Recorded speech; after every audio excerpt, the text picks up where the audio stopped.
November 6, 1860. In the tobacco country of Central Virginia, a plantation owner celebrated Abraham Lincoln's election victory with his favorite Cuban cigars, hand-rolled by the one man in his household he trusted above all others. By dawn, he was dead, his lips stained dark, his fingers clutching a throat swollen shut.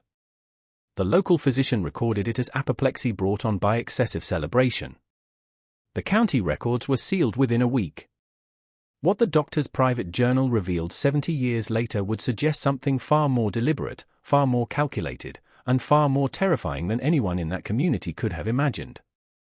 Tonight, we uncover what truly happened in that smoking room and why 3 other men died the exact same way before anyone connected the deaths to the one person present at every celebration. Before we continue with the story of what happened in Buckingham County that election night, I need you to do something. If you're listening from Virginia, North Carolina, Kentucky, or anywhere in tobacco country, leave a comment telling us what state you're from.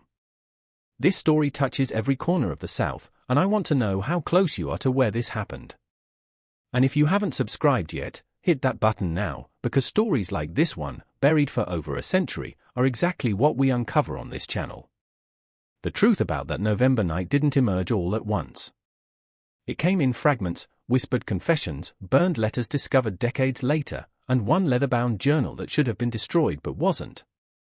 Buckingham County, Virginia, in the autumn of 1860 was a patchwork of rolling hills blanketed in tobacco plants, their broad leaves turning gold as harvest season drew to a close.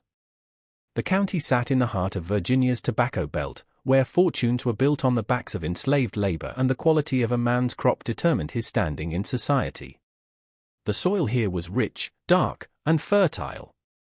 The air perpetually carried the sweet, earthy scent of curing tobacco from barns dotting the landscape. The Hafford plantation sprawled across 12,200 acres of prime farmland, bisected by the Willis River and bordered by dense forests of oak and pine.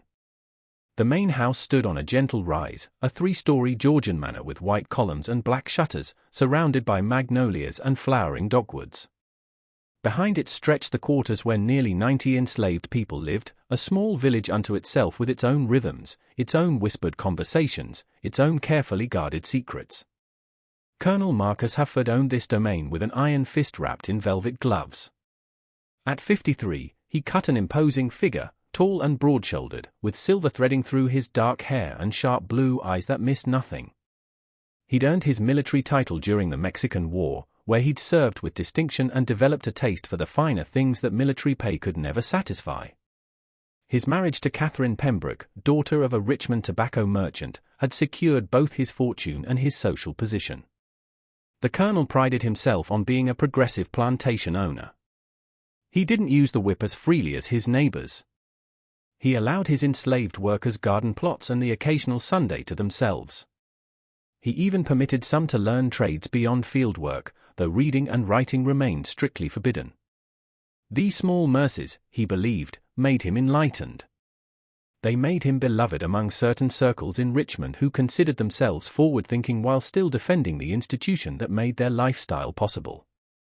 But there were things the colonel could not abide: insolence, laziness, theft, and, above all, any suggestion that the people he owned might imagine themselves his equals. For these transgressions, punishment came swiftly and publicly. The overseer, a rail-thin man named Silas Portwood, carried out these punishments with mechanical efficiency, his face betraying no emotion as he administered the lash or fitted the iron collar. In the hierarchy of the Hafford plantation, one man occupied a unique position. His name was Benjamin, though everyone called him Benj, and he had been born on the property 34 years earlier. His mother, Celia, had worked in the main house until her death from fever when Benj was 12. The colonel, recognizing the boy's quick mind and steady hands, had trained him in the art of tobacco preparation, a skill that required years to master and was worth its weight in gold. Benj had light brown skin, thoughtful dark eyes, and a quiet demeanor that made him easy to overlook. He was average height, slim but strong from years of labor, with long fingers stained permanently brown from handling tobacco leaves. He rarely smiled, but he never scowled either. He moved through the plantation like water, finding the path of least resistance, drawing no attention to himself, always watching, always listening. The colonel trusted Benj in a way he trusted few others, white or black. Benj had access to the colonel's private office, his study, even his bedroom when delivering the special cigars the colonel favored. Benj knew which tobacco leaves to select for rolling, how to age them properly, how to add just the right touch of rum or brandy to the tobacco for flavor. He knew the colonel's preferences better than the colonel's own wife did. What the colonel didn't know was that Benj could read. His mother had taught him in secret, using a battered Bible and newspapers she'd stolen from the trash. She'd made him swear never to reveal this skill, had impressed upon him that knowledge was the most dangerous thing a slave could possess. When she died, Benj had continued his education in stolen moments, reading whatever he could find, teaching himself about the world beyond the plantation's boundaries. He'd read about the debates in Congress. He'd studied maps showing free states and slave states. He'd learned about poison from a medical text he'd found in the colonel's library, memorizing the symptoms of various toxic substances before carefully returning the book to its shelf. He knew about belladonna and arsenic, about hemlock and foxglove, about all the things that grew in Virginia's woods and gardens that could kill a man if prepared correctly. And he knew about tobacco, and not just how to cure it and roll it, but about the chemicals it contained, about nicotine's properties as both stimulant and poison, about dosage and concentration, and the fine line between pleasure and death. The autumn of 1860 brought unprecedented tension to Buckingham County. The presidential election loomed, and the very air seemed charged with anxiety. In Richmond, politicians thundered about states' rights and northern aggression. In plantation dining rooms, men debated whether Virginia would follow South Carolina into secession if Lincoln won. In the quarters, enslaved people whispered about what might happen if the Republicans took power, though few dared hope for actual freedom. Colonel Hufford was a Southern Democrat, a supporter of John Breckinridge, and a fierce defender of slavery as both economic necessity and biblical mandate. But he was also a pragmatist. He diversified his investments, maintaining business connections in the North, hedging his bets against political upheaval. Some of his neighbors considered this nearly treasonous. The colonel considered it good business. He hosted a dinner party 2 weeks before the election, gathering a dozen of the county's most prominent men to discuss strategy. Benj served the meal and poured the wine, his face a mask of respectful attentiveness while his ears captured every word. They talked about mobilizing voters, about intimidation tactics for those who might support the Republicans, about contingency plans if Lincoln won. One man, a lawyer named Sutherland, suggested that Lincoln's election might be the spark that lights the powder keg of Southern independence. The colonel disagreed. Lincoln's election means nothing without congressional support. The man's a backwoods lawyer with delusions of adequacy. He'll be hamstrung from day one. We'll weather this storm as we've weathered all the others. Our way of life is ordained by God and secured by economics. No amount of northern moral posturing can change that. As Benj refilled the colonel's glass, their eyes met for just a moment. The colonel saw nothing but dutiful service. Benj saw a man who believed himself invulnerable, a man who'd grown comfortable in his power, a man who'd forgotten that the people he owned were still people, still capable of thought and planning and rage. After the guests departed, the colonel retired to his study for his evening cigar. Benj brought him his favorite blend, a rich Maduro wrapped in a Connecticut broadleaf, perfectly rolled and aged for exactly 6 months. The colonel lit it with a satisfied sigh, settling back in his leather chair to savor the complex flavors, the smooth draw, the perfect burn. "You've outdone yourself with this batch, Benj," the colonel said, examining the cigar with appreciation.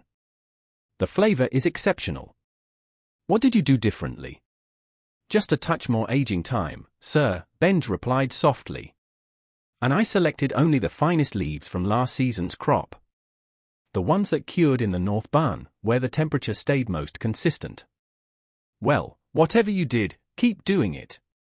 These are the finest cigars I've ever smoked. And I've smoked Cuban tobacco that costs more than you're worth." Benj nodded, his expression unchanging. "Thank you, sir. I'll prepare another batch for next month." The colonel didn't notice that Benj's hands never trembled, that his voice never wavered, that he showed no reaction at all to being valued less than rolled tobacco. Benj had learned long ago to bury his feelings so deep that even he sometimes forgot they were there. But they were there, waiting, patient as the tobacco curing in the barns. Election day arrived under grey November skies, the air sharp with the promise of winter. Polls in Buckingham County opened at dawn, though voting was restricted to white male property owners, a fraction of the population. The colonel rode into town early, dressed in his finest suit, eager to cast his ballot and then retire to the courthouse to await results with other men of standing. The news came by telegraph before midnight. Abraham Lincoln had won. He'd carried the North decisively, and though he'd received not a single electoral vote from the South, the mathematics of victory were undeniable. In Buckingham County, the courthouse erupted in angry shouting. Men who'd been drinking since the polls closed now drank harder, their voices rising in fury and disbelief. The colonel returned to the plantation around 2 in the morning, his carriage rattling up the dark drive at dangerous speed. He stormed into the house, shouting for his wife, for whiskey, for Benj to bring his cigars. Catherine Hafford appeared in her dressing gown, her face pale and frightened. The house slaves emerged from their rooms, roused by their master's bellowing. "It's done," the colonel announced, his face flushed with alcohol and rage. "That rail-splitting bastard has won, but I'll be damned if it changes anything on my land. Do you hear me? Nothing changes here." He stalked into his study and slammed the door. Through the heavy wood, the household could hear him pacing, cursing, throwing things. Catherine retreated to her room. The other servants exchanged glances and disappeared back to their quarters, grateful not to be the target of the colonel's wrath. Only Benj remained, standing in the hallway outside the study, waiting. He knew the colonel would summon him. The man always smoked when agitated, and tonight he would smoke more than usual. Benj had prepared for this. For months, he'd been preparing. Ever since he decided that he could no longer live as property, that he would rather die trying to be free than spend another decade serving a man who considered him less than human. The preparation had been meticulous. Benj had access to the tobacco stores, to the curing barns, to every step of the cigar-making process. He'd studied the medical text carefully, learning exactly how much concentrated nicotine extract could be absorbed through the mucous membranes of the mouth and throat before it became lethal. Too little, and the colonel would merely become ill; too much, and death would come so quickly that suspicion would be inevitable. The key was patience. Gradual exposure, building up over time so that symptoms could be attributed to natural causes or stress. Benj had been lacing the colonel's cigars for 3 months, using extract rendered down from tobacco stems and the lowest quality leaves, the parts normally discarded. He'd mixed it with the rum used for flavoring, applied it to the wrapper leaves, incorporated it into the binding. The doses had been small at first, barely perceptible. The colonel had experienced occasional nausea, some dizziness, but nothing alarming, nothing that couldn't be blamed on rich food or too much wine. Benj had watched carefully, adjusting the dosage, learning how the colonel's body responded, finding the threshold. Tonight would be different. Tonight, with the colonel already compromised by alcohol and rage, with his heart racing and his blood pressure elevated, Benj would give him the special cigars he'd prepared for this occasion. The ones with 5 times the normal concentration, the ones that would finish what 3 months of careful poisoning had begun. The study door opened. The colonel stood framed in lamplight, his cravat loosened, his eyes wild. "Benj, where the hell are you? Bring me my cigars. The whole box. And brandy, the good French brandy." "Yes, sir," Benj replied, his voice steady. "Right away, sir." He walked to the colonel's private closet where the best cigars were kept in a humidor, a beautiful wooden box with Spanish cedar lining that maintained the perfect environment. Benj had prepared 2 boxes of cigars that looked identical to the colonel's usual favorites. One box contained cigars with his standard preparation. The other contained the cigars that would kill the colonel before dawn. Benj selected the lethal box and carried it to the study, along with a crystal decanter of brandy and a glass. The colonel had collapsed into his leather chair, his face in his hands. When he looked up, Benj saw something he'd rarely witnessed, genuine fear behind the anger. "Do you understand what this means, Benj?" the colonel asked, his voice low. "That man Lincoln wants to destroy everything we've built here. He wants to tear down the entire social order, the very foundation of civilization. It must be very troubling, sir, Benj said, setting down the box and pouring brandy. Troubling? It's catastrophic. There will be war, mark my words. And when it comes, every man in Virginia will have to choose a side. The colonel took the brandy glass and drank deeply. But not tonight. Tonight I'm going to smoke and drink and try to forget for a few hours what's coming. He opened the cigar box and selected one, examining it with blurry appreciation. At least I still have these. At least I still have the best tobacco in Virginia and a man who knows how to prepare it properly. He lit the cigar and drew deeply, his eyes closing in momentary pleasure. Benj stood quietly by the door, watching. The colonel smoked steadily, working through the first cigar in less than 20 minutes before immediately lighting a second. He drank more brandy. He ranted about northern aggression, about states' rights, about the Constitution. His words became increasingly slurred, his movements less coordinated. "You're a good Negro, Benj," the colonel said at one point, his eyes struggling to focus. "I've always treated you fairly, haven't I? Given you important work, trusted you with responsibilities. You're grateful for that, aren't you?" "Yes, sir," Benj replied. Inside his chest, his heart hammered, but his face remained impassive. "Very grateful, sir." The colonel finished the second cigar and reached for a third. His hand trembled slightly as he brought it to his lips. Feeling oddly warm, he muttered, "Must be the brandy."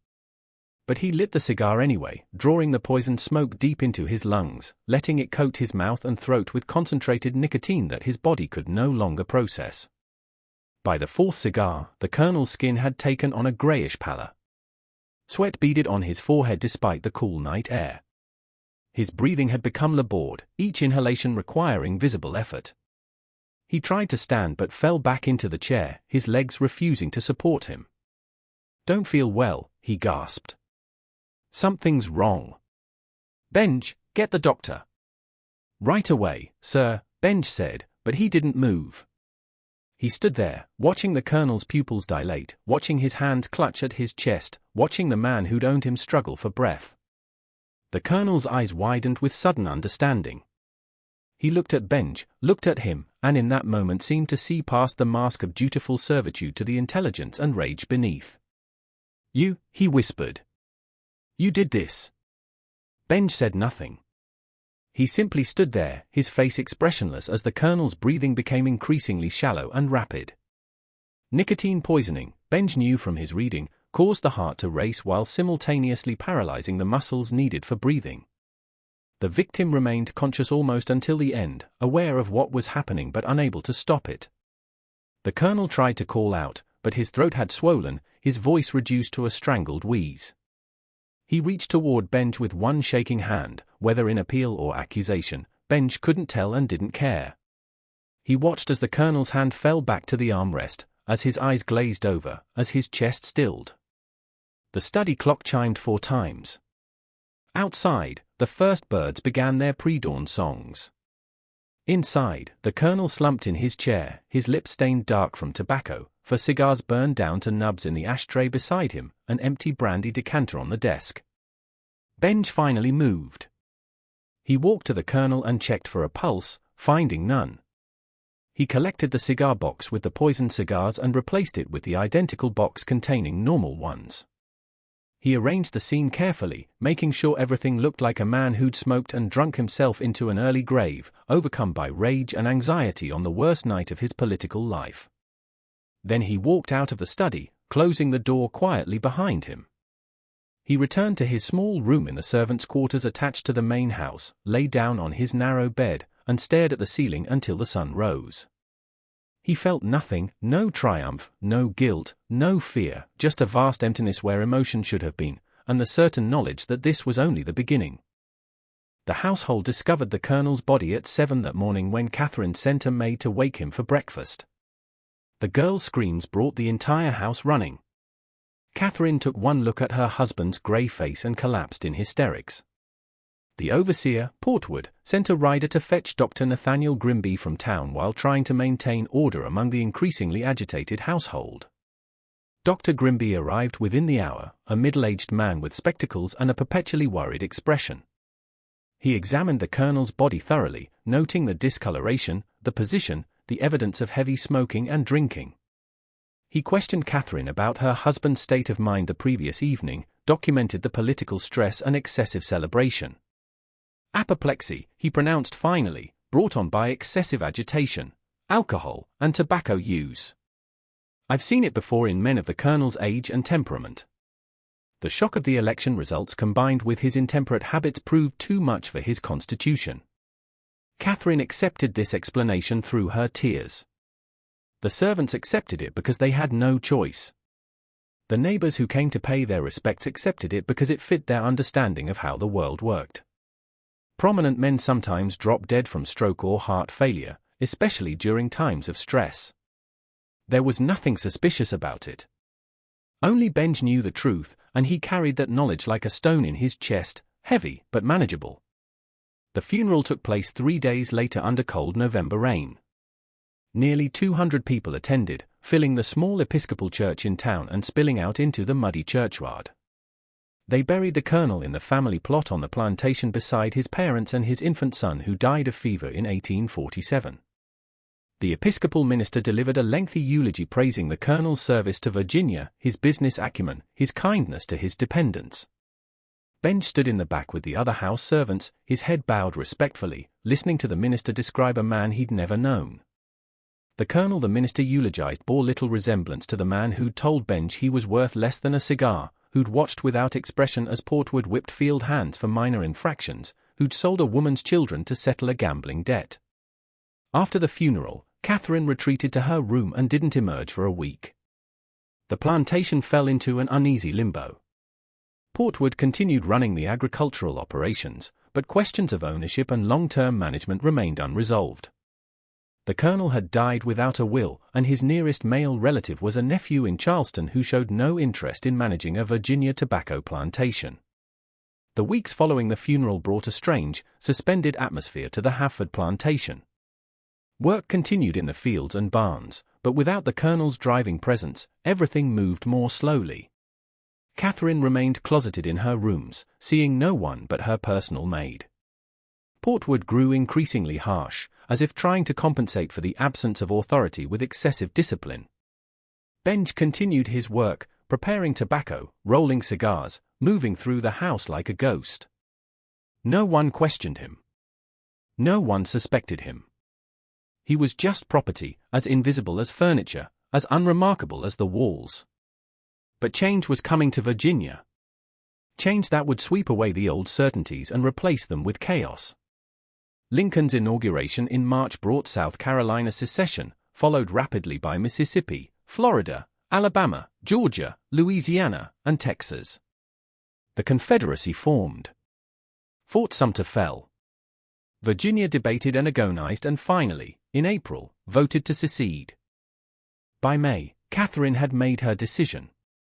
She would sell the plantation and return to Richmond to her father's house, where she'd be safe from whatever war was coming. The nephew from Charleston agreed to handle the sale. Portwood would stay on to manage the property until a buyer could be found. The enslaved population of the plantation heard these plans through the whisper network that conveyed information faster than any telegraph. They knew their futures hung in the balance. Would they be sold together or separately? Would the new owner be cruel or merely indifferent? Would the coming war bring freedom or just new forms of oppression? Benj listened to these whispered conversations but participated in none of them. He had his own plans now, plans that had been crystallizing since the colonel's death. He would run north to Union lines, to freedom. But he wouldn't run empty-handed. In the colonel's study, which Catherine had kept locked since her husband's death, there were documents, deeds, contracts, account books, correspondence, evidence of business dealings, debts owed and owing, investments both legitimate and questionable. Benj had seen these papers during his years of service. He'd read them when the colonel wasn't looking, memorizing names and numbers. He knew which of the colonel's business associates in Richmond had Confederate sympathies. He knew which ones maintained northern connections. He knew about the weapon stored in the barn behind the cooperage, ostensibly for plantation defense, but actually intended for Confederate forces. He knew about the gold coins hidden in a floor safe in the colonel's bedroom. This knowledge could be valuable to the right people. It could be very valuable indeed. 2 weeks before Catherine's planned departure for Richmond, Benj made his move. He waited until a cloudy, moonless night when Portwood had ridden into town for supplies. Using a key he'd made months earlier from a wax impression, he let himself into the colonel's study. Working by the light of a shielded candle, he photographed his memory of the most important documents, committing specific details to memory since he couldn't risk taking the originals: names, dates, amounts, locations, evidence of Confederate weapons caches, lists of Southern sympathizers in northern cities, correspondence suggesting plots to disrupt Union supply lines. He found the deed to the plantation, noting the property boundaries and the names of neighboring landowners. He found the household inventory, including the names and estimated values of every enslaved person on the property. His own name was there: Benjamin, age 34, tobacco specialist, valued at $800. $1,800. That was what he was worth to these people, less than a good horse, less than the chandelier hanging in the dining room. He committed it all to memory, then carefully returned everything to its place. He locked the study door and slipped back to his room without encountering anyone. The next morning, he worked as usual, showing no sign of the previous night's activities. 3 days later, he disappeared. The discovery of Benj's absence came at dawn when the cook needed tobacco brought from the curing barn for the household's morning supply. She sent a boy to fetch Benj, but his room was empty, his few possessions gone, his palate cold. Portwood was summoned.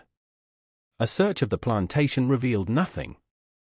Benj had vanished like smoke. Portwood was beside himself with fury. Catherine, when informed, seemed more bewildered than angry. But why would he run, she asked. We always treated him well. He had important work, responsibilities. Why would he throw all that away? The answer, of course, was that Benj had never had anything to throw away. He'd only had a slightly more comfortable form of bondage, and he'd chosen possible freedom over certain slavery. But Catherine, like her husband before her, couldn't understand that the people she owned might have desires and dreams beyond serving her comfort. Portwood organized a search party, hiring professional slave catchers from Richmond, men with dogs and guns and no mercy. They searched the woods surrounding the plantation, questioned enslaved people on neighboring properties, followed the roads north toward Washington. They found nothing. Benj had disappeared as completely as if the earth had swallowed him. What they didn't know was that Benj had never intended to run north on the roads, where patrols and checkpoints made passage nearly impossible for a black man without papers. He'd gone west instead, into the mountains, following paths known only to runaways and the few white abolitionists who aided them.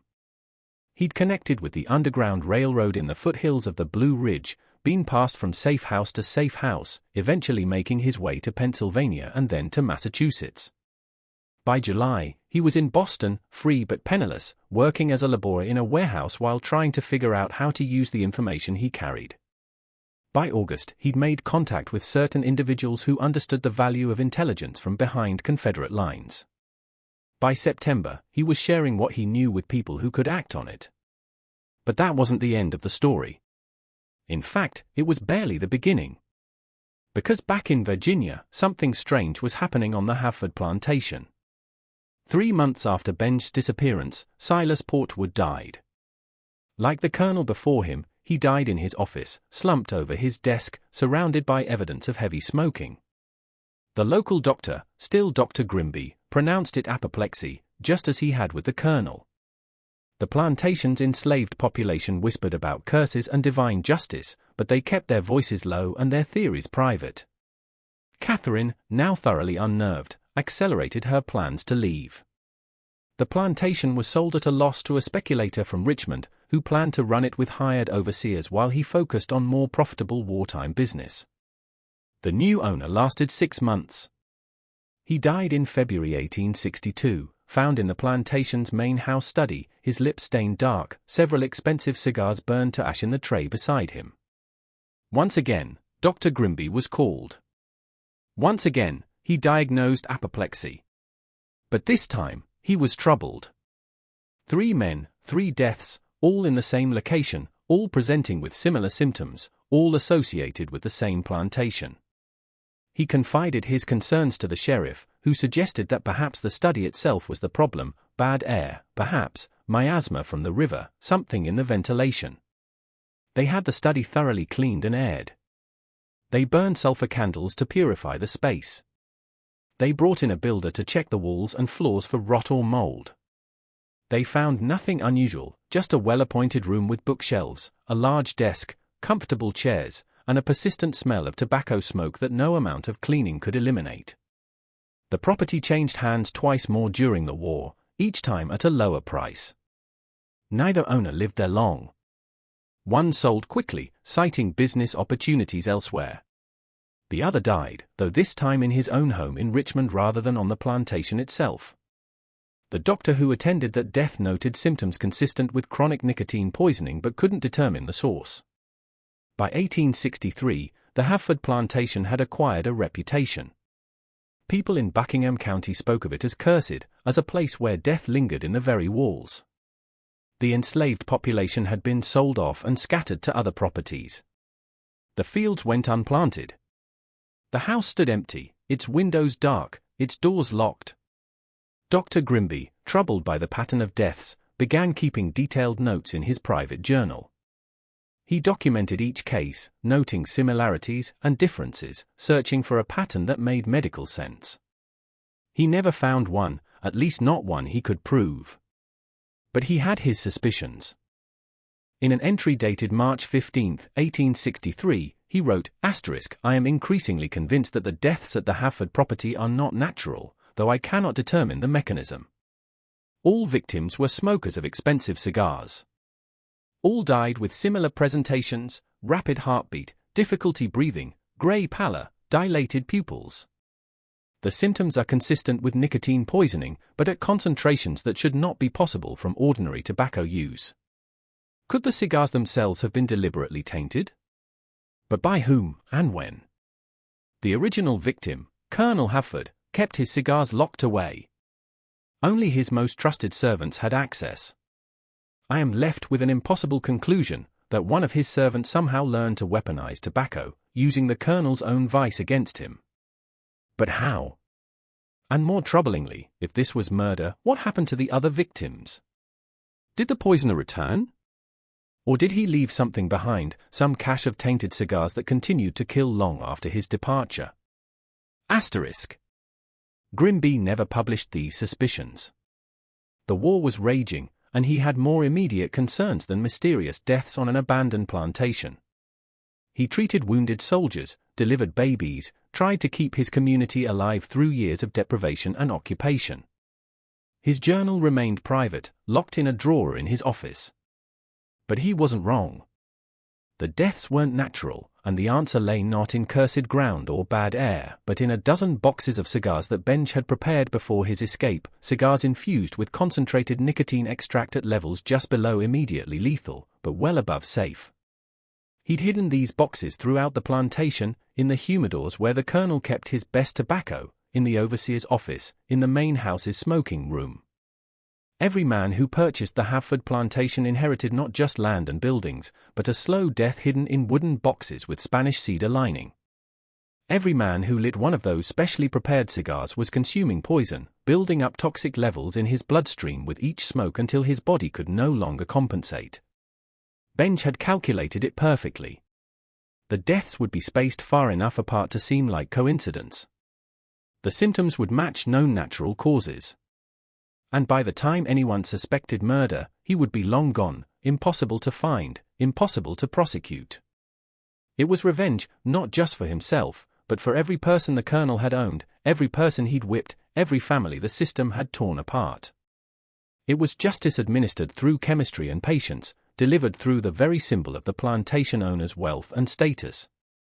By 1864, the Havford plantation had passed to the Commonwealth of Virginia as payment for unpaid taxes. The state attempted to sell it twice but found no buyers. The property sat vacant through the final years of the war and into Reconstruction, its fields reverting to wild growth, its buildings slowly deteriorating. In 1868, a northern investor named Harold Graham purchased the property for a fraction of its pre-war value. Graham was a Union veteran from Pennsylvania who'd made his fortune selling supplies to the Army and now sought to establish himself as a Virginia landowner. He'd heard the rumors about the property but dismissed them as Southern superstition. He hired local workers to restore the main house and brought in his family from Philadelphia. Graham was a cigar enthusiast. He'd acquired a taste for expensive tobacco during his war service and prided himself on his collection.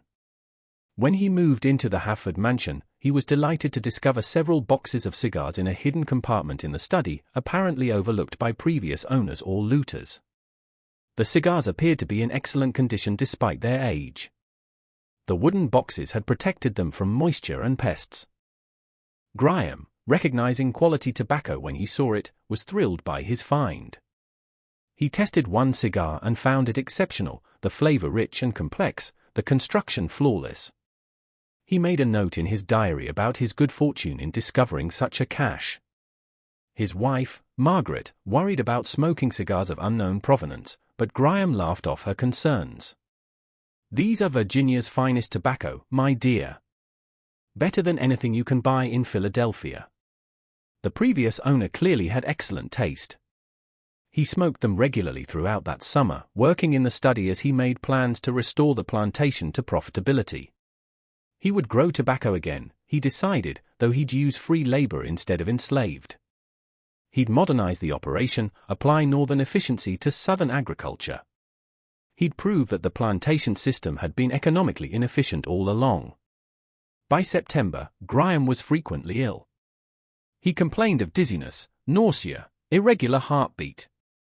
The local doctor, no longer Dr. Grimby, who had died during the war, attributed these symptoms to the Virginia heat and the stress of managing a large property. He prescribed rest and moderation in all things. Graham ignored this advice. He continued smoking his cigars, continued pushing himself to work long hours, continued making plans for the plantation's future. By October, his symptoms had worsened dramatically. His hands trembled constantly. His skin had taken on a grayish cast. He experienced frequent episodes where his heart would race uncontrollably, leaving him gasping for breath. His wife insisted on bringing in a specialist from Richmond. Dr. Edmund Waters examined Graham thoroughly and found him suffering from what appeared to be chronic nicotine poisoning. When questioned about his tobacco use, Graham admitted to smoking 5 or 6 cigars daily, sometimes more when working late. "That's excessive," Dr. Waters said bluntly.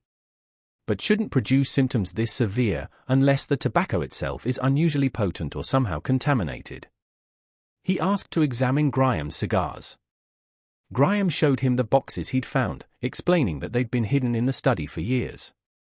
Dr. Waters took several cigars back to Richmond for analysis by a chemist he knew at the Medical College of Virginia. The chemist's report, delivered 2 weeks later, was alarming. The cigars contained nicotine at concentrations 4 to 5 times higher than normal. More disturbing, the distribution was uneven, suggesting deliberate adulteration rather than natural variation. Someone had infused these cigars with concentrated nicotine extract, essentially turning them into poison delivery devices. Dr. Waters immediately sent word to Graham to stop smoking the cigars and destroy them. But the message arrived too late.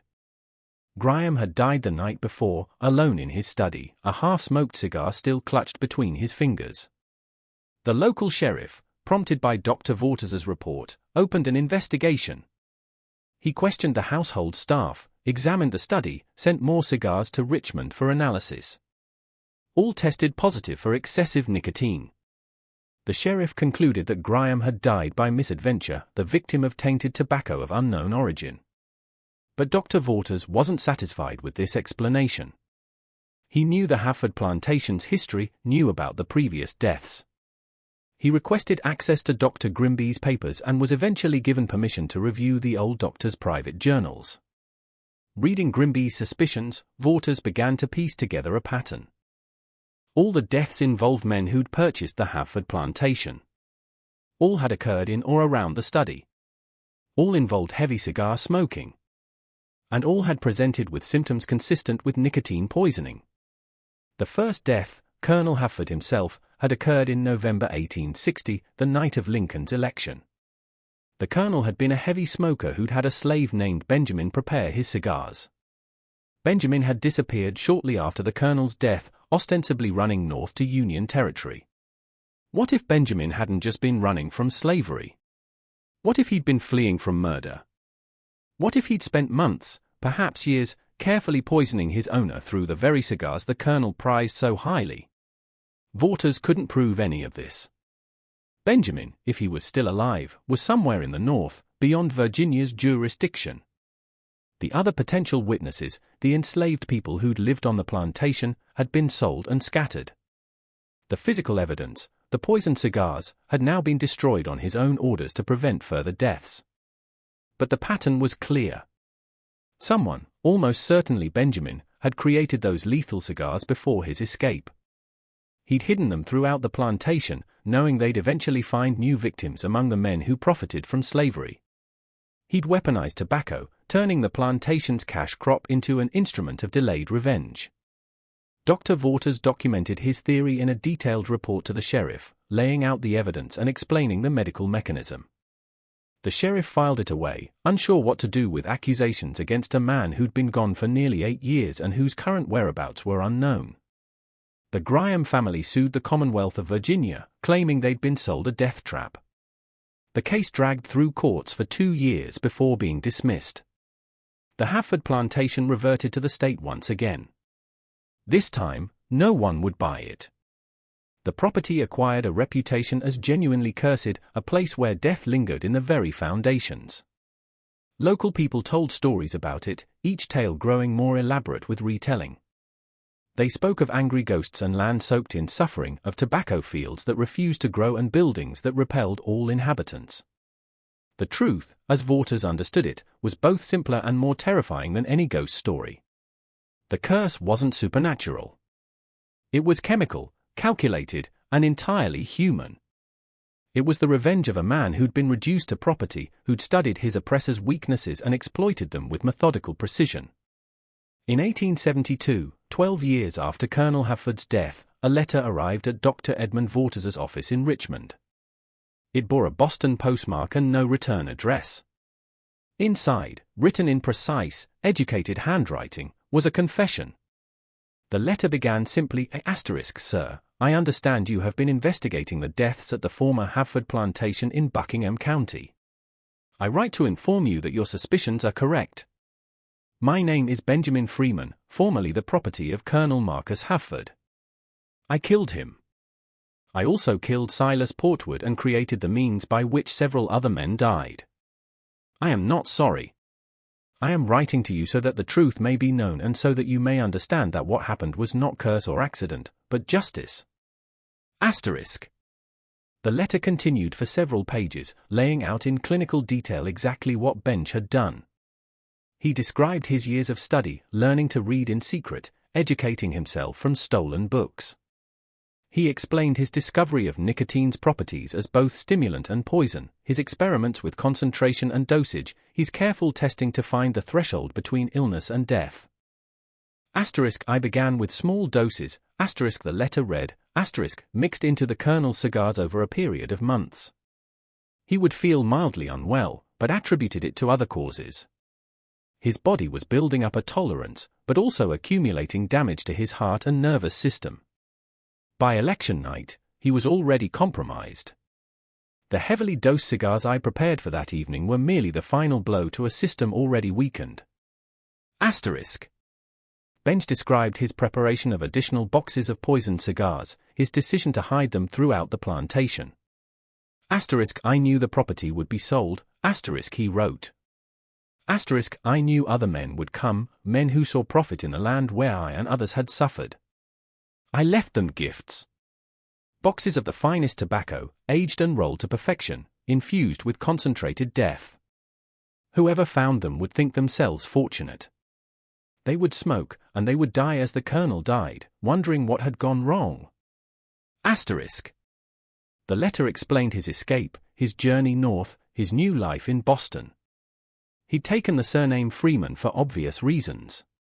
He worked as a tobacconist, ironically enough, using his legitimate skills to earn an honest living. He'd married. He had children.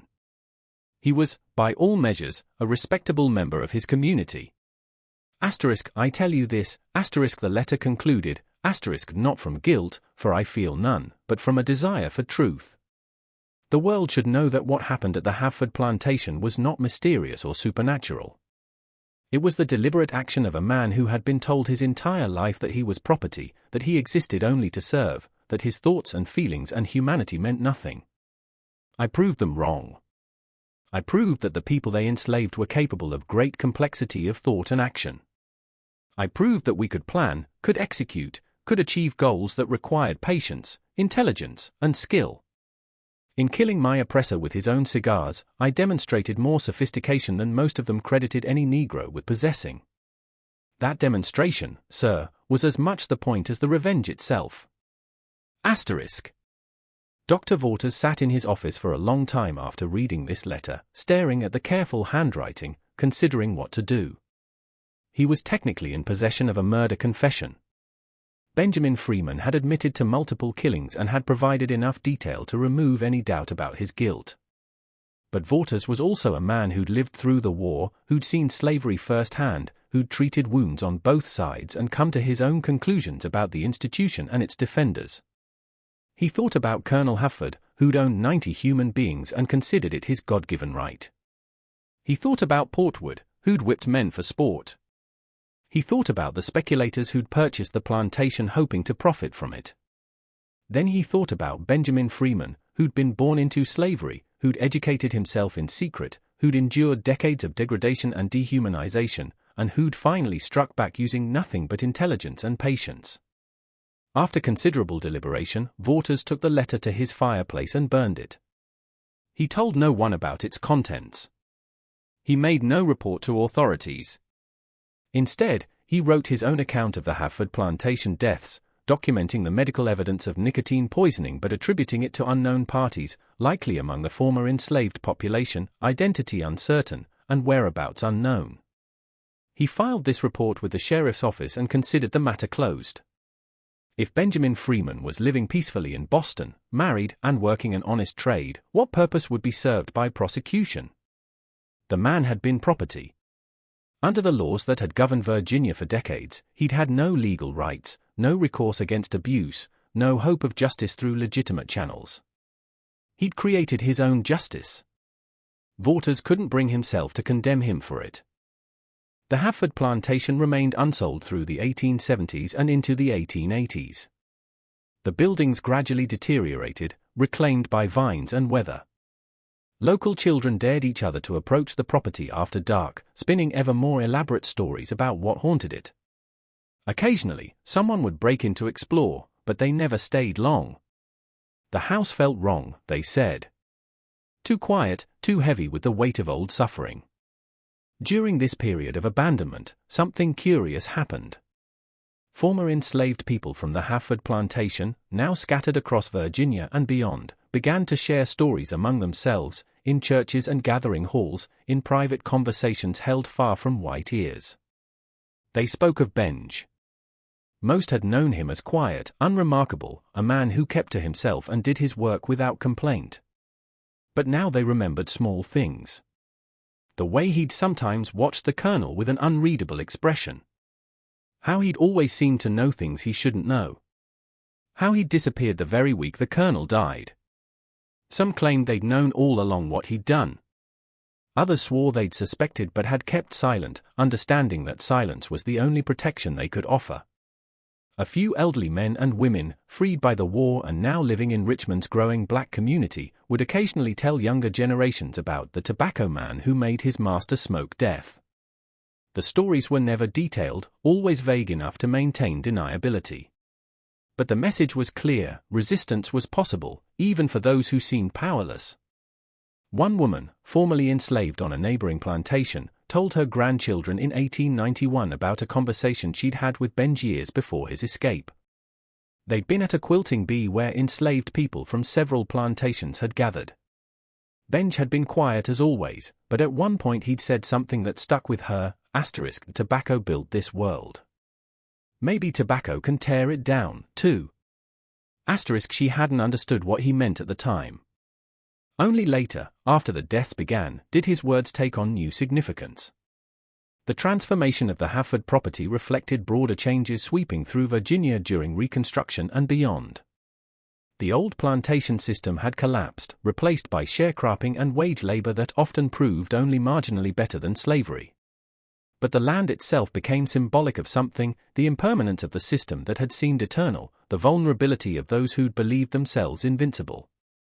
By the time the main house burned in 1889, attitudes toward the property had calcified into superstition and avoidance. No developer would touch it. No farmer wanted to build near the old house site. The very ground seemed tainted, though, of course, it was memory that poisoned the land, not anything in the soil itself. The stories grew more elaborate with each telling, lights seen in windows of the ruined house, phantom smells of tobacco smoke drifting through empty rooms, the sound of footsteps pacing the study where so many had died.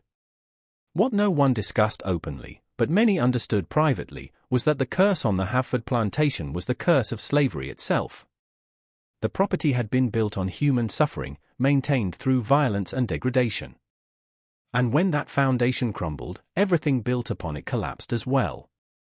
The deaths of the white men who tried to profit from it seemed like justice to some, coincidence to others. But everyone agreed the place was better left abandoned.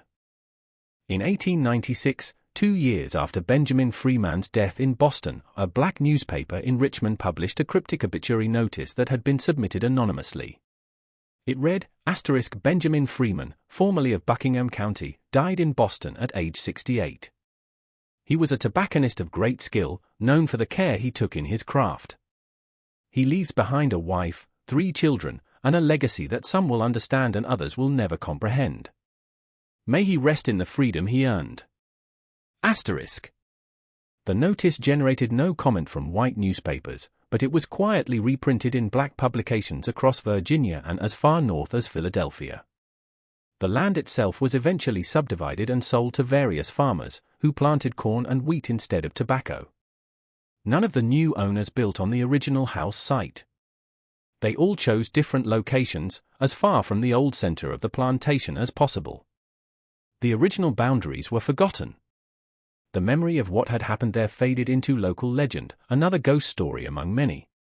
Dr. Edmund Waters died in 1895, taking his knowledge of Benjamin Freeman's confession to his grave. His papers were donated to the Medical College of Virginia, where they sat unexamined in archives for decades. Dr. Grimby's journals ended up in the possession of a local historical society, catalogued but unread. It wasn't until the 1930s that a researcher examining pre-Civil War medical records stumbled across both sets of documents and recognized their connection. By then, everyone involved was long dead. Benjamin Freeman, if he'd survived to old age, would have been over 100 years old. The researcher published a brief article in a regional history journal speculating about the strange pattern of deaths at the Havford plantation but offering no definitive conclusions. The truth remained hidden in plain sight, buried in old journals and archived letters, waiting for someone to piece it together.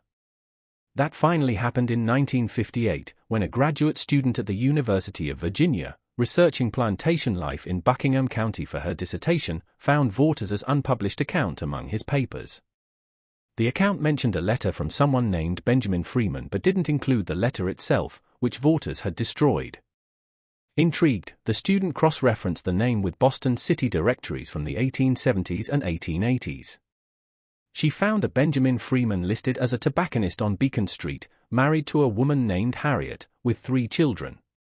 The business had operated successfully for over 20 years before Freeman's death in 1894 at the age of 68. Further research uncovered a brief obituary in a Boston newspaper describing Freeman as a respected member of the community, a deacon at his church, a skilled craftsman known for the quality of his tobacco products. The obituary made no mention of his birth in slavery or his origins in Virginia. He'd created a new life, a new identity, and kept his secrets until death. The student included these findings in her dissertation but framed them carefully, presenting them as suggestive but not conclusive evidence of one enslaved person's remarkable act of resistance. She noted that if Benjamin Freeman had indeed poisoned Colonel Hafford and others, his actions represented a level of sophisticated planning and execution that challenged contemporary assumptions about the intellectual capabilities of enslaved people. Her dissertation was accepted but not widely read. The full story of what happened at the Hafford plantation remained obscure, known only to a handful of academics and local historians. The property itself continued its quiet existence as farmland, its dark history forgotten by the families who worked the soil. But the truth, once discovered, has a way of persisting. In the 1980s, another researcher working on a book about slave resistance in Virginia found the graduate student's dissertation and recognized its significance. She investigated further, finding additional evidence in shipping records that showed Hafford importing Cuban tobacco, and in account books that documented the plantation cigar production. She published a book in 1992 titled *Poison Tobacco, Benjamin Freeman and the Hafford Plantation Murders*. The book presented the full story, drawing on all available documentation, including excerpts from Grimby's and Vaughters's journals. It generated some academic interest and a modest amount of controversy, with some scholars questioning whether the evidence was sufficient to prove Freeman's guilt. But to most readers, the truth was self-evident. Benjamin Freeman had been born into slavery, had endured 34 years as property, had educated himself against all odds, and had finally struck back at his oppressor using intelligence, patience, and the very crop that made Virginia wealthy. He'd turned tobacco, the foundation of the plantation economy, into a weapon of resistance and revenge. He'd killed not just one man, but several, not through passion or violence, but through calculated poisoning that mimicked natural causes. He'd escaped to freedom and built a successful, respectable life, never once betraying through word or deed what he'd done or what he was capable of doing. He'd proven, in the most dramatic way possible, that enslaved people were human beings capable of sophisticated thought and action, that they could plan and execute complex schemes, that they possessed intelligence and agency their oppressors consistently denied them. And he'd done it all with cigars. The tobacco that represented Virginia's wealth, that funded the plantation system, that was produced through enslaved labor, became the instrument of that system's destruction, at least in one small corner of Buckingham County. The masters smoked their own downfall, literally inhaling the concentrated essence of their crime. Benjamin Freeman lived free for 34 years, exactly the same number of years he'd spent enslaved.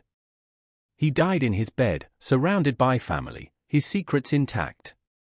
He was buried in a Boston cemetery under a simple headstone that read, *Benjamin Freeman, 1826 to 1894. Beloved husband and father, now at rest.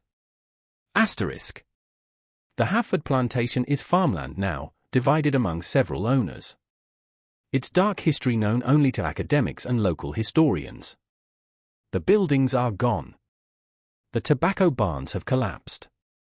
The quarters where 90 people once lived in bondage have returned to forest. But the land remembers. The soil that was enriched with blood and sweat and tears remembers. And somewhere in the archives, in journals and letters and research papers, the truth remains, waiting to be discovered again by each new generation that asks what really happened on that election night in November 1860, when a slave killed his master with poisoned cigars and walked away into freedom. This is the story of Benjamin Freeman, tobacconist, deacon, father, and murderer. It's a story about revenge and resistance, about intelligence and patience, about a man who refused to accept his status as property and did something about it. Whether you see him as villain or hero depends on where you stand, but his actions remain undeniable. He turned the symbol of his oppression into the instrument of his liberation, proving that even the most powerless could strike back if they were clever enough, patient enough, and willing to accept the consequences. What do you think of this story? Do you believe Benjamin Freeman was justified in what he did? Or do multiple wrongs never make a right, even in the context of slavery? Leave your thoughts in the comments below. If you found this story as compelling as I did while researching it, hit that like button. Share it with friends who appreciate dark historical mysteries, and subscribe to make sure you never miss another untold story from America's troubled past. There are more secrets buried in the archives, more forgotten truths waiting to be uncovered. Join me next time as we dig deeper into the shadows of history. Until then, remember, the past is never really dead. It's not even past.